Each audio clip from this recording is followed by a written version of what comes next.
Salutations à vous dans notre méditation. Notre Dieu est merveilleux, dont le titre est « Plus qu'une tombe vide ». Le soir de ce jour, qui était le premier de la semaine, les portes du lieu où se trouvaient les disciples étaient fermées, par la crainte qu'ils avaient des Juifs. Jésus vint et debout au milieu d'eux, il leur dit « Que la paix soit avec vous ». Jean 20, verset 19. Au moment où, selon notre texte d'aujourd'hui, les disciples étaient réunis, le Seigneur ressuscité était déjà apparu à Marie-Madeleine, voir Jean 20, verset 11 à 18, à Pierre, voir Luc 24, verset 34, et aux disciples sur le chemin d'Emmaüs, voir Luc 24, verset 13 à 32. Cependant, l'Écriture dit qu'ils étaient réunis à huis clos par la crainte qu'ils avaient des Juifs. Ne savaient-ils pas que la tombe était vide et que certains l'avaient vue? Indirectement, notre texte d'aujourd'hui souligne que la résurrection du Seigneur ne fut pas une invention a posteriori des disciples, pour la simple raison qu'ils n'attendaient pas sa résurrection. Plus encore, quand les preuves de cette résurrection commencèrent à apparaître, on pourrait aller jusqu'à dire qu'ils refusèrent de les admettre. Nous souvenons-nous des paroles des deux disciples qui allaient à Emmaüs. Ils savaient que les femmes avaient trouvé le sépulcre vide et ils connaissaient le témoignage des anges. Ils savaient aussi que certains disciples avaient constaté que le sépulcre était vide.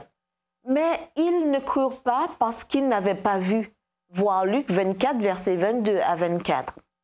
C'est avec raison que Jésus dit que leur cœur est lent à croire. Mais vint le moment où ils le virent en personne.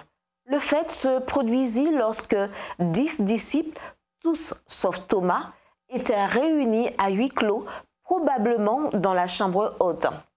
Alors, dit l'Écriture, Jésus vint et debout au milieu d'eux, il leur dit « Que la paix soit avec vous.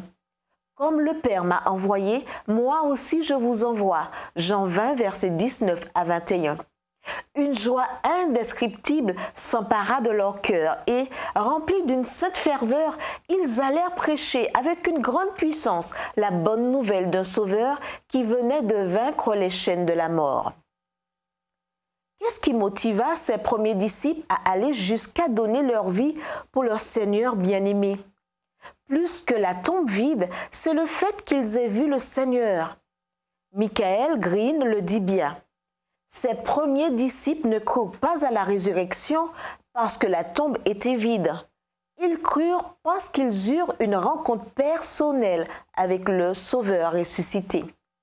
Notre foi repose sur un fondement solide, même mort et inhumé. Notre Sauveur est vivant, vivant pour transformer notre vie, vivant pour intercéder pour nous, vivant pour pardonner nos péchés, vivant pour nous emmener vivre avec lui pour toujours. Ce sont vraiment de bonnes nouvelles. Prions. Seigneur Jésus, je te loue, parce que rien dans cet univers ne peut résister à ta puissance. Avec plaisir, je proclamerai que tu es digne de recevoir honneur et gloire au siècle des siècles. Amen.